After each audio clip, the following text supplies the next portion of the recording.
तो आज के इस वीडियो में हम पढ़ेंगे क्लास 9 का साइंस का चैप्टर नंबर 6, जिसका टाइटल है ऊतक, जिसको इंग्लिश में हम लोग टिश्यू बोलते हैं।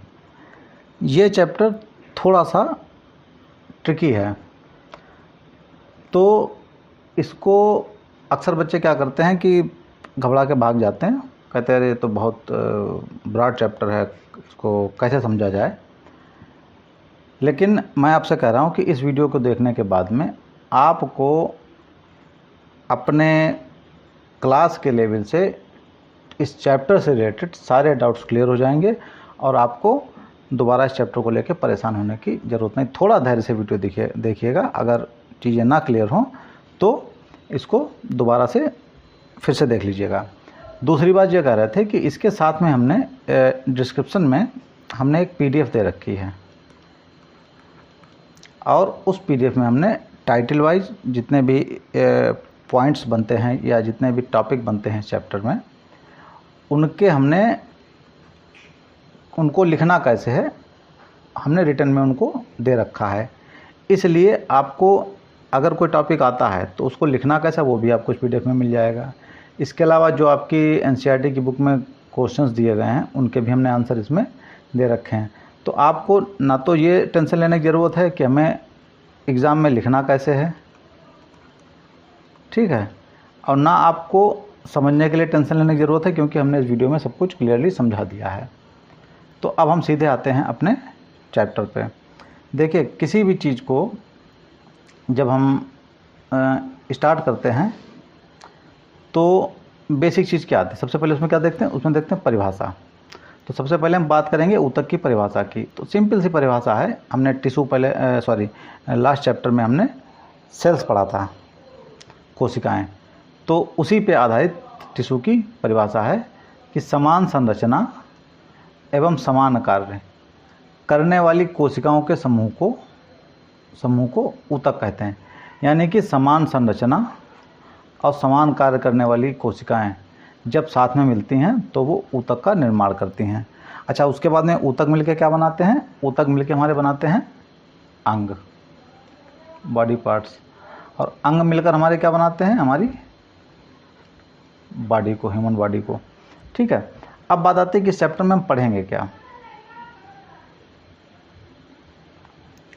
देखिए, इस चैप्टर में जो भी हम पढ़ेंगे उसको हमने पहले से ही एक टेबल के माध्यम से बिल्कुल क्लियर कर रखा है, ताकि हमें दिमाग में ये माइंडसेट हो जाए कि हमें इस चैप्टर में पढ़ना क्या क्या है, ठीक। तो बेसिकली ऊतक क्या होते हैं, उनके कार्य क्या होते हैं, उनकी विशेषताएं क्या होती हैं, ठीक, वो तो पढ़ेंगे। उसके बाद उनके पार्ट कौन कौन हैं, उनके कार्य क्या हैं, उनकी विशेषताएं क्या हैं, उस पर भी पढ़ेंगे। तो इसके हम पार्ट्स की बात कर लेते हैं। तो ऊतक बेसिकली दो प्रकार के होते हैं। कौन से? जंतु ऊतक और पादप ऊतक। जंतु ऊतक का मतलब वो ऊतक, वो टिश्यू जो जंतु में पाए जाते हैं। जंतुओं का मतलब जीव जंतु, और हम ह्यूमंस की भी उसमें बात करते हैं साथ में, ठीक है। और उसके बाद पादप टिश्यू में हम क्या पढ़ते हैं कि पेड़ पौधों के जो टिश्यू होते हैं उसके बारे में हम पादप टिश्यू में पढ़ते हैं, ठीक है। तो ये दो प्रकार के पार्टीशन बेसिक रूप से किए गए हैं। अब जंतु ऊतक के भी पार्ट किए गए हैं और पादप ऊतक के भी पार्ट किए गए हैं। जंतु ऊतक के पार्ट कौन से किए गए? इसके भी 4 पार्ट किए गए, उपकला, संयोजी, पेशी और तंत्रिका। इस पे हम आगे चल के भी बात करेंगे। ऐसे पादप ऊतक के उसके दो विभाजन किए गए हैं, ठीक है। क्या? विभाजोतक और स्थायी। इसको इंग्लिश में मेरिस्टेमेटिक बोलते हैं, इसको परमानेंट टिश्यू बोलते हैं। विभाजोतक का मतलब क्या है? कि जिनका विभाजन हो रहा है। अच्छा, एक चीज़ ध्यान रखिएगा, सेल्स में और टिश्यू में और इस टाइप के जब हम बायोलॉजी पढ़ते हैं तो वहाँ पे विभाजन का मतलब घटना नहीं होता है, टूटना नहीं होता है। विभाजन का मतलब होता है ग्रोथ, यानी कि नई सेल्स का बनना। जब सेल्स विभाजित, हम कहते हैं कि सेल विभाजित हो रही हैं, उसका मतलब क्या है? कि सेल्स नई बन रही हैं। ऐसे ऊतक विभाजित हो रहे हैं, ऊतक की सेल्स विभाजित हो रहे हैं, तो इसका मतलब क्या है? कि वहाँ पे नए टिश्यू और नई सेल्स बन रही हैं, ठीक है। तो जिनका विभाजन हो रहा है, जहाँ से भी नए टिश्यू बन रहे हैं, उनको विभाजितक ऊतक बोलते हैं। और जहाँ पे विभाजन बंद हो जाता है, यानी कि वो चीज़ें फिक्स हो जाती हैं, उसको बोलते हैं हम लोग स्थायी ऊतक, परमानेंट ऊतक। उसके बाद में जो मेरिस्टेमेटिक टिश्यू होता है, विभाजितक ऊतक, इसके भी 3 पार्ट हैं, शीर्षस्थ, पार्श्वीय और अंतःविष्ट। उसके बाद स्थायी के 2 पार्ट हैं, सरल और जटिल। सरल में वो टिश्यू आते हैं जो एक ही प्रकार के सेल से बने होते हैं, और जटिल में जो मल्टीपल टाइप्स ऑफ कई प्रकार के इसके सेल से, कोशिका से बने होते हैं, वो ऊतक आते हैं। ठीक है, तो ये प्लांट्स की बात हो गई। प्लांट्स में थोड़ा ज़्यादा ब्रॉड है, जबकि जंतुओं में थोड़ा सा कम है। लेकिन कतई घबराने की जरूरत नहीं, इनको step by step, point by point ऐसा क्लियर कर देंगे कि आप चीज़ों को कभी भी भूलेंगे नहीं। चलिए देखते हैं स्टेप बाय स्टेप। तो जनरली हमने क्या देखा था, दो बेसिक पार्ट कौन थे, जंतु ऊतक और पादप ऊतक। तो एक एक को लेकर चलते हैं। सबसे पहले जंतु ऊतक यानी कि मनुष्यों के और जीव जंतुओं के ऊतक की बात करते हैं। इनके बेसिकली 4 पार्ट होते हैं। ठीक, अब आपको मैं एक बात बताऊँ, आप अपने आप को ये मान लीजिए कि भगवान ने आपको ये पावर दे दी है कि जब आप इंसानों को बनाओ जाके, थोड़ी देर के लिए मान लीजिए, तो आप उस विजन से सोचिए तो चीज़ें एकदम क्लियर होती चलेंगी, आपको बिल्कुल क्लियर होती चलेंगी। ठीक, तो अब आप जब जीव जंतु बनाएंगे, मनुष्यों को बनाएंगे, तो आपने उसमें 4 प्रकार के पार्टीशन कर दिए, क्योंकि जैसा कार्य वैसे उनके पार्टीशन। तो नंबर 1 पे क्या है आपका, उपकला ऊतक। अब देखिए, इसको इंग्लिश में तो एपिथेलियल टिश्यू कहते हैं, लेकिन इसके हिंदी के नाम से बहुत कुछ क्लियर है, बिल्कुल क्लियर है, उपकला ऊतक। अब इसमें वर्ड क्या प्रयोग हुआ है, कला। देखो, याद रखने का पर्पज समझ लीजिए, या समझ लीजिए इसका नामांकन ऐसे किया गया है, नामकरण ऐसे किया गया है। कला मतलब आर्ट। ठीक, और आर्ट में हम लोग क्या बनाते हैं, शेप बनाते ना, शेप बनाते हैं भांति भांति प्रकार के, कि सीधा, उल्टा, चौकोर, गोल शेप बनाते ना। तो ये जो टिश्यू है उपकला ऊतक, ये किस प्रकार का, ये बॉडी के ऊतक को, टिश्यू को उनके शेप यानी कि आकार के हिसाब से उसको विभाजित किया गया है।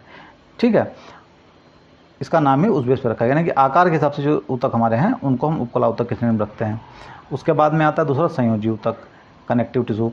संयोजी ऊतक इसके नाम से कि संयोजन, मतलब बॉडी के टिश्यूज़ को या बॉडी के पार्ट्स को जोड़ने के लिए, बॉडी को जोड़ने के लिए, कनेक्ट करने के लिए जो ऊतक होता है उसको हम संयोजी ऊतक या कनेक्टिव टिश्यू कहते हैं। ठीक है, जैसे ब्लड क्या करता है, खून क्या करता है, खून हमारी पूरी बॉडी में रहता है, तो पूरी बॉडी को जोड़ के रखता है। जहाँ पे खून बंद हो जाएगा वहाँ पे बॉडी हमारा पार्ट खराब हो जाएगा, सड़ जाएगा। ठीक है, या काम करना बंद कर देगा, बेकार हो जाएगा। हड्डी क्या करती है, हड्डी पूरी बॉडी को जोड़ के रखती है। स्किन क्या करती है, स्किन पूरी बॉडी को जोड़ के रखती है। ठीक, तो जो पूरी बॉडी को जोड़ के रखता है उसको हम लोग बोलते हैं संयोजी ऊतक, इसकी श्रेणी में बोल चीज़ें आ जाती हैं। उसके बाद तीसरा क्या है, पेशी ऊतक, मस्कुलर टिश्यू।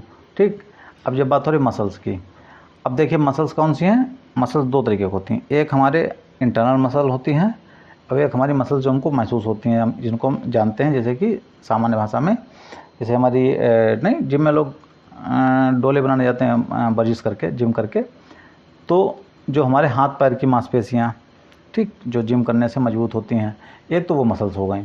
अब ये मसल्स की खूबी क्या होती है, इनको हम, ये ऐच्छिक होती हैं। ऐच्छिक का मतलब इनको हम अपनी इच्छा से चला सकते हैं। ये ऐसा नहीं है कि अपनी मर्जी चलती रहे, हाथ जनेगा अपनी मर्जी चलेगा, हाथ को जब चलाएंगे तभी चलेगा, पैर को जब चलाएंगे तभी चलेगा। तो ठीक, एक तो इस टाइप की मसल्स हो गई, मतलब ठीक है। दूसरे प्रकार की मसल्स कौन सी हो गई, जो हमारी इच्छा से नहीं चलती हैं, कौन सी, अनैच्छिक। अब इसमें कौन कौन सी होगी, जैसे हमारा लीवर है, ठीक है, लीवर में भी मसल्स हैं, किडनी में भी मसल्स हैं, आपके पेट में भी मसल्स हैं, है ना, फेफड़ों में भी हैं, हृदय में भी हैं। लेकिन ये मसल्स क्या, हृदय के हमारे हिसाब से चलता है, वो तो अपने मन से चलता है, परमानेंट चलता है, जब से हम पैदा हुए या जब से माँ के गर्भ में गए तब से चल रहा है। ठीक है, तब तक चलेगा जब तक हम जीवित रहेंगे।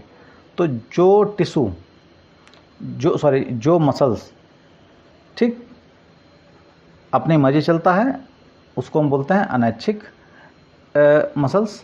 ठीक है, और उसमें जो टिश्यू इस्तेमाल होते हैं उनको हम अनैच्छिक पेशी ऊतक बोलेंगे।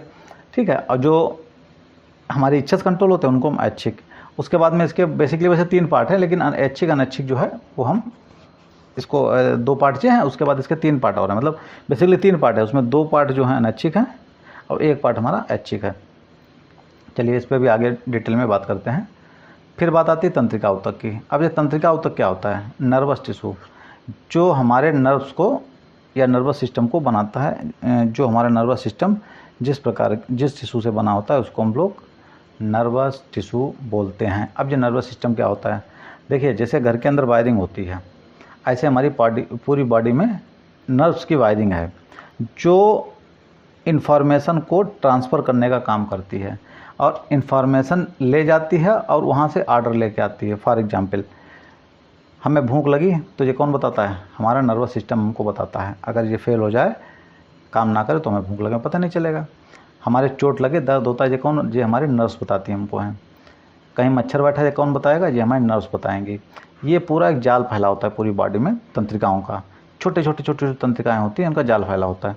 तो इनको हम लोग, ये जो जाल जिस टिश्यू से बना होता है उनको हम लोग बोलते हैं तंत्रिका ऊतक, यानी कि नर्वस टिश्यू। इसके बेसिकली 3 पार्ट होते हैं नर्वस सिस्टम के। एक हमारा होता है ब्रेन, यानी कि दिमाग, ठीक। ये पूरा कंट्रोल रूम होता है, इन्फॉर्मेशन लेता है और ऑर्डर देता है। मच्छर बैठा, इन्फॉर्मेशन पहुंची, हाथ को ऑर्डर दिया कि मारो जाके, हाथ ने चटाक से मार दिया, ठीक। कहीं गर्म जगह पे हाथ रख दिया, इन्फॉर्मेशन पहुंची कि भैया जल रहा है, यहाँ हटाओ तुरंत, उसने हमने हाथ हटा लिया। अब अगर इन्फॉर्मेशन नहीं पहुंचेगी तो हमारा हाथ जल जाएगा, हमको पता नहीं चलेगा। जैसे हम लोग सोचते नहीं है कि भगवान ने जो हमको दर्द दिया है, जो दर्द भगवान ने बनाया है, लोग कहते हैं गलत बनाया, अगर दर्द ना होता तो क्या होता, कितना अच्छा रहता, कोई तकलीफ ज़िंदगी में ना होती। लेकिन दर्द इस बात का इंडिकेशन है कि हमारी बॉडी में कुछ ना कुछ गड़बड़ हो रहा है, चीज़ें बैलेंस में नहीं है, उसको सही करिए, ठीक। तो ब्रेन हमारा क्या है, ब्रेन हमारा कंट्रोल रूम है, किसका, नर्वस सिस्टम का। उसके बाद दूसरा क्या है, रीढ़ की हड्डी, ठीक। दूसरी हमारी जो रीढ़ होती है, अब रीढ़ क्या करती है, रीढ़ से ही पूरी बॉडी के नर्व्स को की वायरिंग होती है। इसी के नहीं कि एक मेन मोटा पाइप है जिसके अंदर सारे वायर्स गए हैं, यहाँ से पूरे हाथों के, पैरों के, हार्ट के, लीवर के, सारी नर्व्स जो है यहाँ से गई हैं माइंड पे। तो रीढ़ क्या है, एक तरीके से मेन सप्लाई पाइप है, यहाँ से पूरे सारे कनेक्शन यहीं से बटे हैं, मेन बोर्ड यही है, ठीक। तो दूसरा, एक हो गया ब्रेन, दूसरा हो गया रीढ़, और तीसरी हो गई नर्व्स, ठीक, तंत्रिकाएँ। ये क्या है, जो पूरी बॉडी में महीन फैली होती हैं, छोटी छोटी, जो हमको इन्फॉर्मेशन ला के रीढ़ की हड्डी के माध्यम से ब्रेन तक पहुँचाती है, वहाँ से ऑर्डर लेके आती है। तो जो पूरा जो सिस्टम है उसको हम नर्वस सिस्टम बोलते हैं, और ये जिससे बना होता है उसको हम लोग बोलते हैं तंत्रिका ऊतक। तो ये 4 प्रकार के ऊतक हो गए। अब इनके और डीप में जाते हैं। अब एक एक करके जो हमने 4 ऊतक मनुष्यों में और जंतुओं में पाए जाने वाले पढ़े थे, उनकी हम डिटेल में बात और थोड़ा पढ़ते हैं उसको। तो सबसे पहले हमने कौन सा पढ़ा था, उपकला ऊतक। हमने क्या कहा था, उपकला, कला मतलब आर्ट, यानी कि ये शेप के हिसाब से डिवाइड है। तो शेप के हिसाब से जो हमारे बॉडी में टिश्यूज़ हैं उनका नाम जो है उपकला ऊतक है। देखो ये 4 प्रकार के होते हैं। सबसे पहले सल्की उपकला, यानी कि ये कैसा है, ये चौकोर है। किस टाइप से चौकोर है, जैसे कि बर्फ़ी होती है, चपटी, ठीक है। तो ये इसका शेप उस तरीके से होता है। अब इसका काम क्या है, ये कहाँ इस्तेमाल होती है, जैसे कि हमारी रक्त वाहिका, यानी कि हमारी नसों में, जिसमें खून दौड़ता है, ठीक। वो जो बनी होती हैं वो इस प्रकार के टिश्यू से बनी होती हैं, जिसमें ब्लड होता है। क्योंकि अगर नसें हमारी मोटे हो जाएंगी तो ब्लड कम जाएगा, जगह ज़्यादा लेंगी, शरीर फूला हुआ लगेगा, ठीक है। तो रक्त वाहिका यानी कि नसें हमारी कहाँ से बनी होती हैं, सल्की उपकला से। उसके बाद में देखिए फेफड़ों की वायु कोशिकाएँ, जो फेफड़ा हमारा पंप करता है, ठीक, वो काहे बनी होती हैं, वो भी इसी की बनी होती हैं। उसके बाद में हमारी देखो स्किन होती है, त्वचा, वो भी इसी की बनी होती है, सल्की उपकला की। तो जैसी ज़रूरत वैसा टिश्यू, ठीक है। तो उपकला में 4 पार्टीशन के, सबसे हल्की ज़रूरत किसकी है, हल्की क्या मतलब एक अलग टाइप की ज़रूरत सल्की उपकला की, तो उस टाइप का टिश्यू जो हो गया। उसके बाद में दूसरे पे आते हैं। दूसरा होता है हमारा घनाकार उपकला। ये इसका शेप कैसा होता है, ये क्यूबिक शेप की होती हैं, यानी कि जिस प्रकार का हमारा पासा डाइस होता है जो हम लोग लूडो में खेलते हैं, ये उस शेप की होती हैं, ठीक। अब इसका काम क्या है, ये थोड़ा इसको ज़्यादा लोड चाहिए, इसकी वर्किंग सिस्टम अलग है, तो इसको अलग तरीके मतलब भगवान ने शेप बना के, नेचर ने हमको इसका शेप अलग कर दिया। तो ये कहाँ होती हैं, ये हमारी किडनी में होती हैं, ठीक, और हमारी लार ग्रंथियों में होती हैं, ठीक। ये इसके उदाहरण हो गए। उसके बाद तीसरी हो गई स्तंभाकार उपकला, यानी कि अब देखिए मैंने कहा था शेप के हिसाब से, तो पहला हो गया बर्फ़ी का शेप, दूसरा हो गया डाइस का शेप, पासे का शेप, तीसरा हो गया खम्बे का शेप, ठीक। मतलब खूब मतलब खंबे टाइप में लंबी लंबी, ठीक है। अब यहाँ पे इनका इस्तेमाल क्या होता है हमारे आमाशय में, यानी कि पेट में, आंतों में, ठीक। क्यों? क्योंकि यहाँ पर बहुत ज़्यादा हैवी एसिड रहता है जो खाना पचाने में मदद करता है, तमाम और चीज़ें रहती हैं, तो प्रेशर उसको ज़्यादा चाहिए, प्रोटेक्शन ज़्यादा चाहिए, सिक्योरिटी ज़्यादा चाहिए, तो इसलिए जो है ये स्तंभाकार उपकला से बनी होती हैं, ठीक। तो फेफड़े वायु कोशिकाएँ और स्किन कहाँ से बनी है? सल की उपकला से। किडनी की नलिकाएँ कहाँ से बनी है? आपकी घनाकार उपकला से। और आंत, ठीक, ये कहाँ से बनी है? ये बनी है हमारी स्तंभाकार उपकला से, ठीक। जो उदाहरण हो गए। उसके बाद में आती ग्रंथि उपकला। ग्रंथि को समझ लीजिए, ग्रंथि जो हमारा टिश्यू है, उपकला टिश्यू का पार्ट है, और ये एक स्पंज के तरीके से होता है। जैसे कि स्पंज क्या करता है? पानी सोखता भी, पानी छोड़ता भी। ऐसे स्किन हमारी क्या करती है? पसीना छोड़ती है, पसीना सोख भी लेती है, ठीक है। तो पसीना ग्रंथि काहे से बनी होती है? ग्रंथि उपकला से। उसके बाद लार ग्रंथियाँ, ठीक है। जैसे अच्छा खाना देखा, लार टपकने लगी, ठीक, प्यास लगी, मुंह सूखने लगा, उसको पानी चाहिए, तो आवश्यकता पड़ने पर ये पानी छोड़ता भी है और पानी ग्रहण भी करता है, ठीक। तो ये एज ए स्पंज काम करते हैं, ठीक है। तो ये कौन सी उपकला होती है? ग्रंथियाँ जो हैं, लार ग्रंथि, पसीना ग्रंथि, जहाँ पे ग्रंथि होगी वहाँ पे कौन सी ऊतक होगा? ग्रंथिल उपकला ऊतक, ठीक। तो ये उपकला ऊतक जो कि शेप के आधार पे थे, 4 प्रकार के थे, उनके बारे में हमने पढ़ लिया। अब इसके बाद पढ़ते हैं दूसरा कौन था हमारा था, आइए देखते हैं, संयोजी ऊतक। इसके नाम से देखो क्लियर है, कनेक्टिव। ये क्या करता है? पूरी बॉडी को कनेक्ट करने का काम करता है। अब बॉडी को कौन कौन कनेक्ट करता है देखिए, ब्लड पूरी बॉडी में सर्कुलेट होता है, ब्लड कनेक्ट करता है। अस्थि, हड्डियाँ पूरी बॉडी में हैं, ठीक है, ये भी कनेक्ट करता है, तो ये भी कनेक्टिव टिश्यू का पार्ट होगा। उसके बाद उपस्थ यानी कि हल्की हड्डियाँ, पतली हड्डियाँ, लचीली हड्डियाँ, जैसे कि हमारी सबसे अच्छा उदाहरण कान, जिसको पकड़ के हमारे गुरुजी छोटे पे ऐंठ देते थे, टीचर हमारे पकड़ के इसको घुमा देते थे, ठीक है। क्यों? क्योंकि ये हड्डी थी, टूटनी तो है नहीं, कान के डेढ़ के तिल टूट नहीं, लेकिन वो मतलब बरका दर्द देती थी।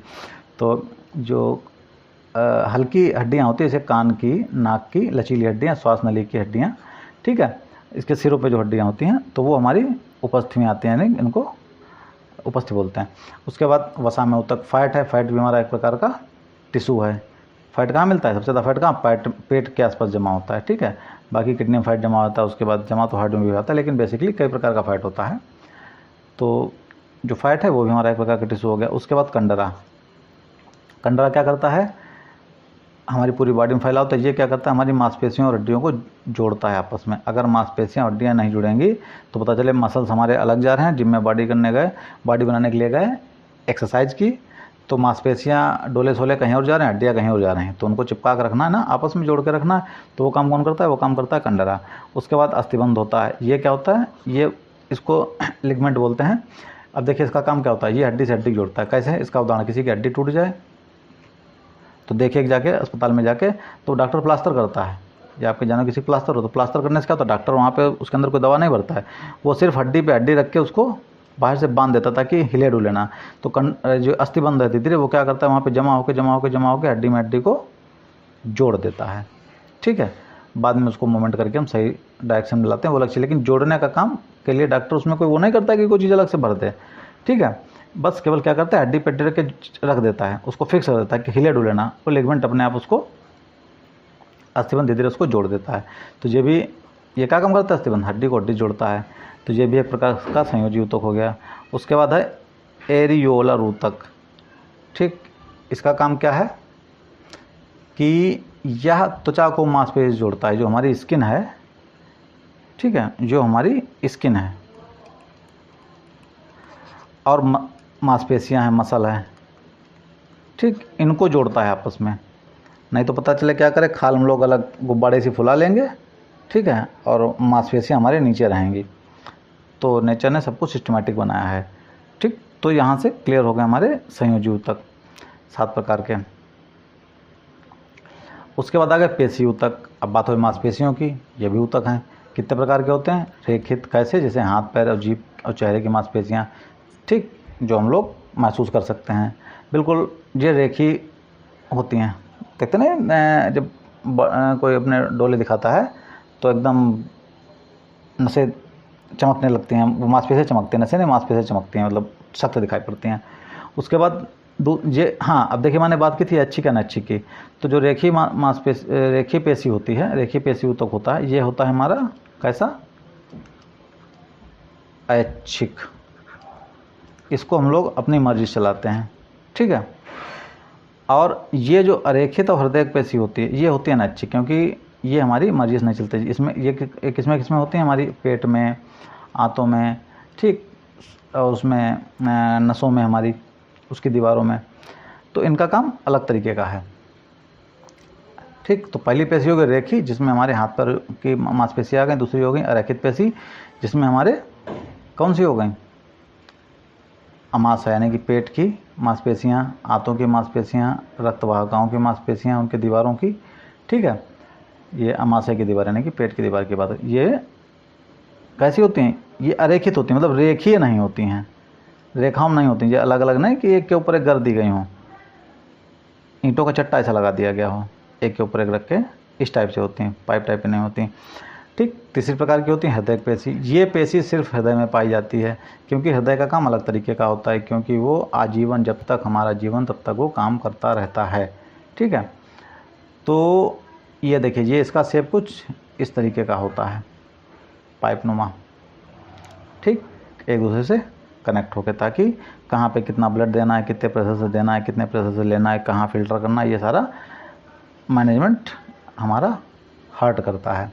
तो पेशी ऊतक के बेसिकली 3 भाग हो गए, और इनको इसमें पूछ दिया जाता है कि इसमें ऐच्छिक कौन सी है, अनैच्छिक कौन सी। तो आप बता सकते हैं कि जो रेखीय पेशी है वो ऐच्छिक होती है, हाथ पैरों पेशियाँ ऐच्छिक होती हैं, और बाकी पेशियाँ अनैच्छिक होती हैं। अच्छा, एक मज़ेदार सवाल आपसे पूछते हैं। आप लोगों ने, पता नहीं, जो लोग गांव से जुड़े होंगे उन्होंने कभी देखा होगा, या अपने माता पिता या दादी पापा से पूछिएगा कि कुछ लोग आते थे या कुछ लोग होते थे, वो अपना कान चला लेते हैं, अपनी नाक चला लेते हैं, ठीक। तो ये भी पेशी हैं। तो हमारे दिमाग का कंट्रोल नहीं है हमारे कान और नाक पे, हम उसको नहीं चला सकते, लेकिन कुछ लोगों ने प्रैक्टिस करके इस चीज़ को डेवलप कर रखा था, या जीवित कर रखा था, कि हम अपनी नाक और कान को भी हिला सकते हैं अपने कंट्रोल से। तो जैसे कान हमारा है तो ऐच्छिक पेशी, लेकिन क्या है, ये हमारे अब कंट्रोल में नहीं है, अब ये अनैच्छिक प्रकार से काम करता है। चलिए आगे बढ़ते हैं। अब बात करते हैं तंत्रिका ऊतक की। इस पैसे हमने समझा दिया था, थोड़ा समझ लेते हैं। इसमें देखो 3 पार्ट हमने बताए थे, मस्तिष्क, रीढ़ हमारी, और हमारी तंत्रिकाएं। तंत्रिकाएं क्या होती है, तार टाइप के महीन होते हैं, जो पूरी बॉडी में फैले होते हैं ना। जैसे घर में वायरिंग नहीं करते हैं कि पाइप डाल के उसको, तो पाइप का काम कौन करता है, पाइप को कह लो, या मेन जहाँ से सारे तार डिस्ट्रीब्यूट होते हैं, वो काम करते हैं हमारी रीढ़ की हड्डी या रीढ़ हमारी। मस्तिष्क क्या करता है, ये कंट्रोल रूम है, किसको कब क्या डायरेक्शन देनी है, कहाँ से इन्फॉर्मेशन क्या आ रही है, उस हिसाब से काम करता है सेंसर के बेस पे। और तंत्रिकाएँ क्या हैं, ये हमें इन्फॉर्मेशन देती हैं और इन्फॉर्मेशन के अकॉर्डिंग काम करती हैं। तो तंत्रिका ऊतक का मुख्य घटक न्यूरॉन या संदेशों का संचार करता है, तो शरीर की क्रियाओं को नियंत्रण करता है, ठीक है। Nervous system. अब देखो इसका बात करते हैं कि इसके तंत्रिका के फोटो की। तो देखिए, इसमें बेसिकली 3 प्रकार होते हैं। एक होता है डेंड्राइट, यानी कि छोटे छोटे नर्व्स, बहुत छोटी, तो ये इन्फॉर्मेशन लेती हैं। हमने कहा ना, मच्छर भी अगर बैठेगा बॉडी पे तो बता देंगे, इतना सेंसिटिव होता है। एक बूंद पानी की भी गिरे तो बता देंगे, इतना सेंसिटिव होता है। वो सो रहे हैं तो अलग चीज़ हो गई, ठीक है। उसके बाद इसमें क्या होता है, एक केंद्रक होता है, ठीक है, एक केंद्रक होता है। और केंद्रक जिसमें होता है उसको क्या बोलते हैं, केंद्रक की बॉडी, यानी कि सेल बॉडी, एक सेल बॉडी हो गई। उसके बाद में ये तो इसने इन्फॉर्मेशन ले ली, उसके बाद केंद्रक में, केंद्रक से इसने क्या किया, इन्फॉर्मेशन भेजी। तो इन्फॉर्मेशन भेजने के लिए क्या होता है भाई, वायरिंग के लिए क्या होता है, तार चलता है इस तरीके से। इसका क्या होता है, अक्षतंत्र होता है, ये क्या करता है, इन्फॉर्मेशन को लेके जाता है, ठीक है। उसके बाद माइलिन आवरण, जब हम घर में वायरिंग करते हैं, तार डालते हैं, तो डायरेक्ट तार नहीं डालते हैं, उसमें बीच में एक पाइप डालते हैं, पाइप के अंदर तार डालते हैं। तो क्यों, ताकि प्रोटेक्शन बना रहे। तो माइलिन आवरण क्या करता है, प्रोटेक्शन का काम करता है, नर्व्स को, जो आपका अक्षतंत्र होता है उसको प्रोटेक्शन का काम करता है। उसके बाद में ये होता है रेनवियर की गांठ। ये देखिए, कुछ ऐसे इन्फॉर्मेशन जाती है, जैसे यहाँ पे कोई सूचना पहुँची तो यहाँ पहुँची, एकदम इतनी लंबी नर्व्स है, पतली सी, तो यहाँ पे गांठ होगी, ठीक है। इसको बोलते हैं रेनवियर की गांठ। एकदम जो क्या करेगा, झटके में इन्फॉर्मेशन यहाँ से यहाँ पहुँचेगा, फिर झटके में यहाँ से यहाँ पहुँचेगा। तो पुश करने का काम करता है। तो वो काम कौन करता है? रेनवेयर की गांठ। उसके बाद में अच्छांत, ठीक, ये संदेश को अगले न्यूरॉन तक पहुंचाता है। अक्ष का अंत, ठीक, अक्ष का तंतु यानी कि वायर, और इसका आखिरी पार्ट, लास्ट पार्ट। जैसे यहाँ से सूचना पहुंची, झाड़ से यहाँ पे, यहाँ से पहुंची यहाँ पे, यहाँ से पहुंची यहाँ पे, यहाँ पे आ गई, ठीक। तो ये इस तरीके का इसका आपका तंत्र का जो है, तंत्रिका ऊतक का ये नर्वस टिश्यू का ये चित्र है। इसमें 3 पार्ट होते हैं। कौन कौन से? पहला पार्ट सूचनाओं को ग्रहण करता है, दूसरा पार्ट सूचनाओं को ट्रांसपोर्ट करता है, तीसरा जो है उनको उनके स्थान तक भेजता है, ठीक है। चलिए आगे देखते हैं, बात करते हैं प्लांट्स के टिश्यू की, पादप ऊतक की। अब देखिए पादप ऊतक क्या होता है? प्लांट्स के टिश्यू। अब इसको 2 भागों में बांटा गया है, विभाज्योतक, ठीक है, और स्थायी। नाम से ही देखो स्पष्ट है, विभाज्योतक, इसको इंग्लिश में बोलते हैं मेरिस्टेमेटिक, यानी कि इसका अभी विभाजन हो रहा है। अब एक बात समझ लीजिएगा, मैंने पहले बताई थी, विभाजन मतलब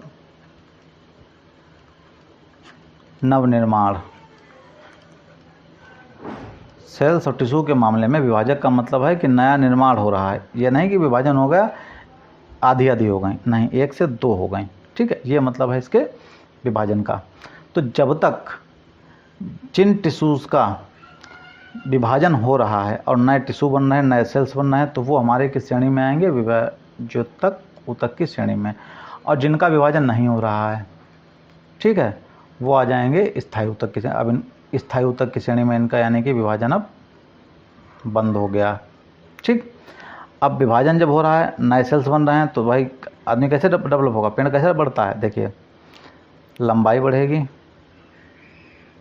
पेड़ की, ठीक है, उसके बाद में पेड़ की चौड़ाई बढ़ेगी, ठीक, लंबाई बढ़ेगी और चौड़ाई बढ़ेगी। उसके बाद में क्या बढ़ेगा? उसके बाद में इसकी शाखाएं फूटती हैं। ये तो होता है पेड़ों में, आम का पेड़ हो, नीम का पेड़ हो। इस भाई देखिए बहुत अच्छी ड्राइंग नहीं हमारी है। तो क्या बढ़ती है? लंबाई बढ़ती, चौड़ाई बढ़ती और शाखाएं फूटती हैं। तो जो लंबाई बढ़ाने में काम आता है वो होता है हमारा शीर्षस्थ विभाज्योतक। ये कहाँ पाया जाता है? तने के ऊपरी सिरे पे और जड़ों के निचले सिरे में। भाई ये तो जड़ से पेड़ बढ़ेगा या तने से बढ़ेगा, ठीक। उसके बाद पार्श्वी विभाज्योतक, ये क्या करता है? ये चौड़ाई बढ़ाने में काम आता है पेड़ की, तने की मोटाई बढ़ाने में। उसके बाद अंताभिष्ट विभाज्योतक, ये क्या करता है? ये शाखाएं जो होती हैं उनको डेवलप करता है। ये वहाँ पाया जाता है जहाँ जहाँ से हमारी शाखाएं फूटती हैं। जैसे पेड़ से शाखा फूटी, फिर वहाँ शाखा फूटी, फिर वहाँ आखिर में पत्ती तक ये उसको लेके जाता है। तो 3 प्रकार का पार्टीशन होता है, ठीक। उसके बाद आते हैं स्थायी। स्थायी 2 प्रकार का होता है, सरल और जटिल, ठीक। और इसके भी सरल के 3 पार्ट होते हैं, पैरेंकिमा, कालेकिमा, स्क्लेरोकाइमा, और जटिल के जाइलम और फ्लोएम, ठीक। अब सरल और जटिल में अंतर सिंपल बता देते हैं। सरल जो है एक प्रकार के टिश्यू से बनता है, सेम टाइप ऑफ टिश्यू से बनता है, और जटिल जो है वो मल्टीपल टाइप के टिश्यू से बनता है, ठीक है। ये दोनों में बेसिक डिफरेंस होता है। अब इसको थोड़ा डिटेल में पढ़ते हैं और चीज़ों को क्लियर करते हैं,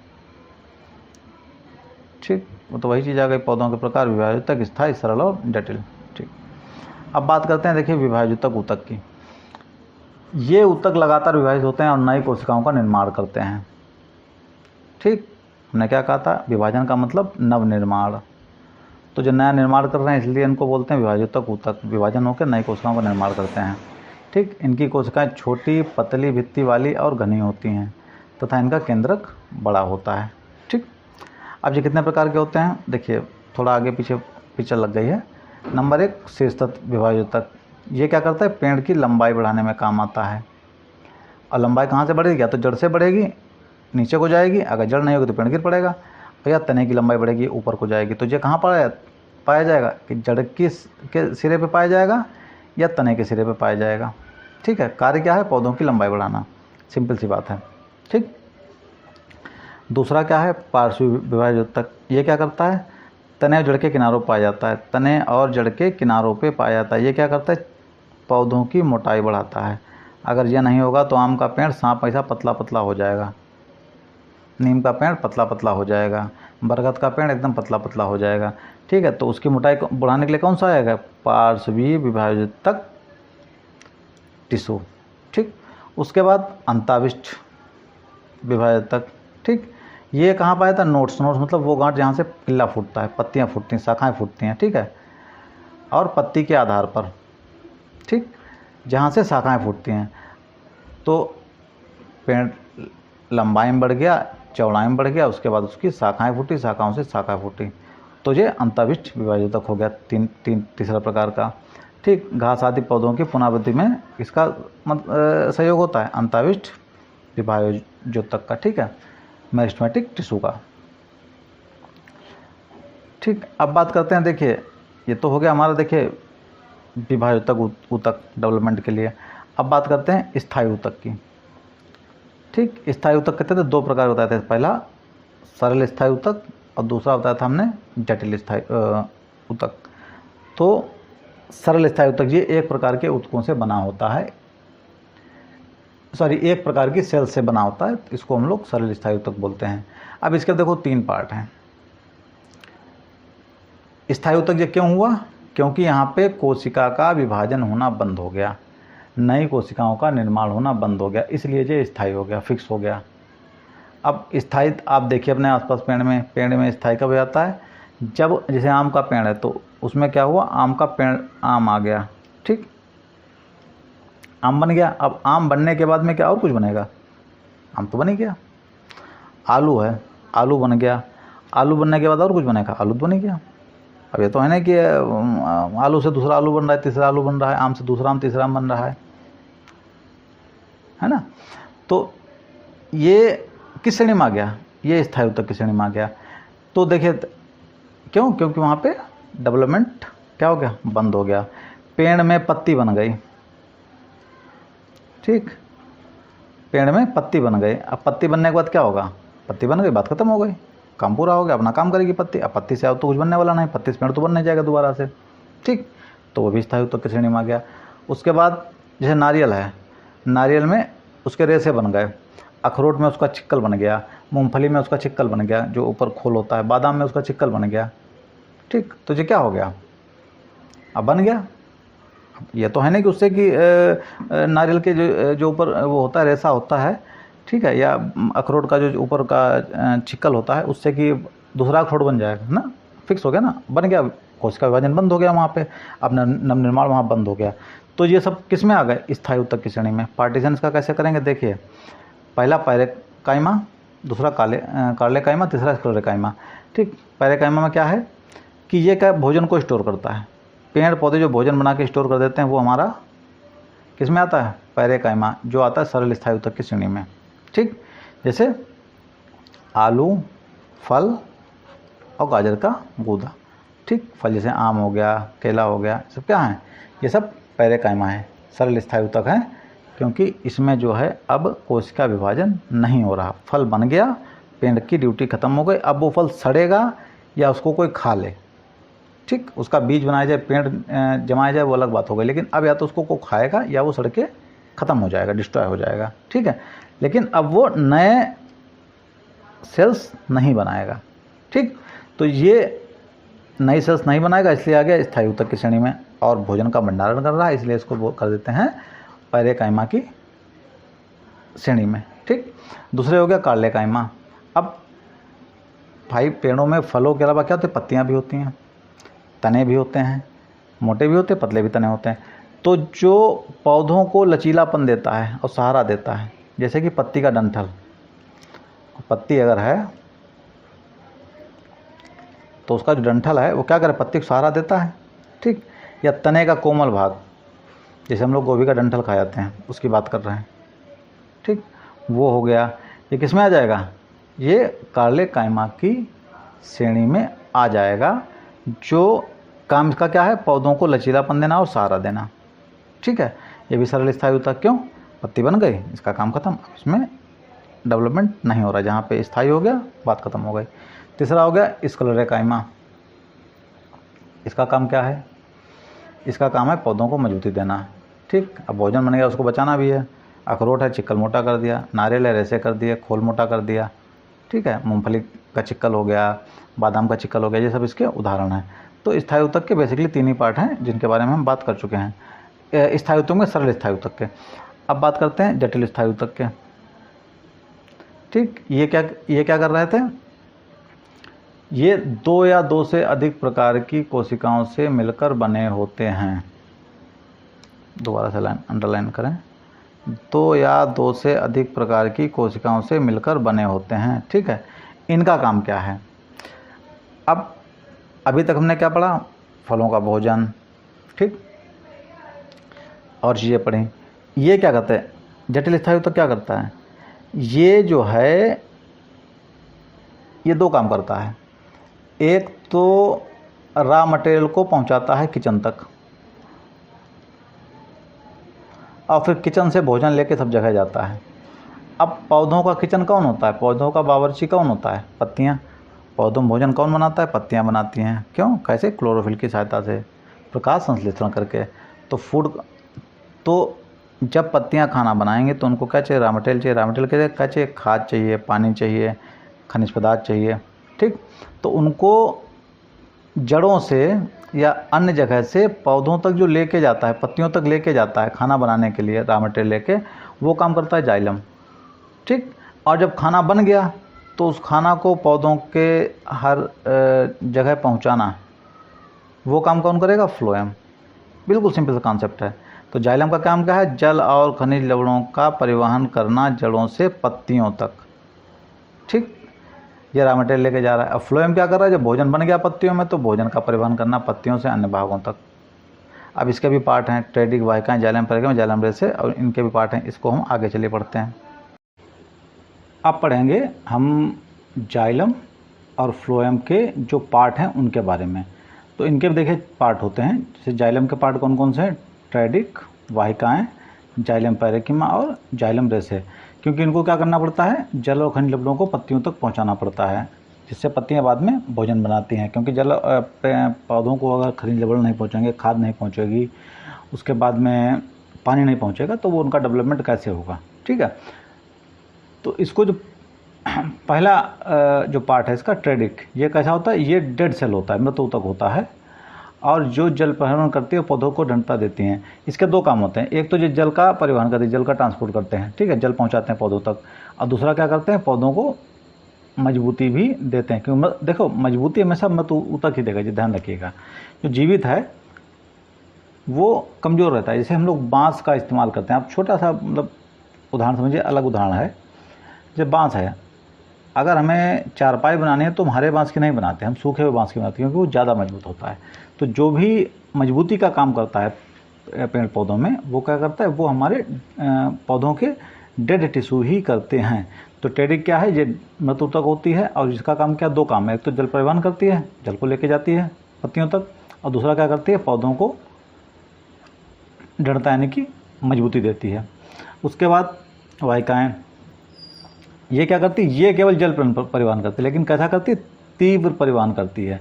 अब देखिए, जल को पत्तियों तक लेके जाना है, तो ऐसा तो है नहीं कि सब जगह एकदम एक ही स्पीड में पानी चलेगा।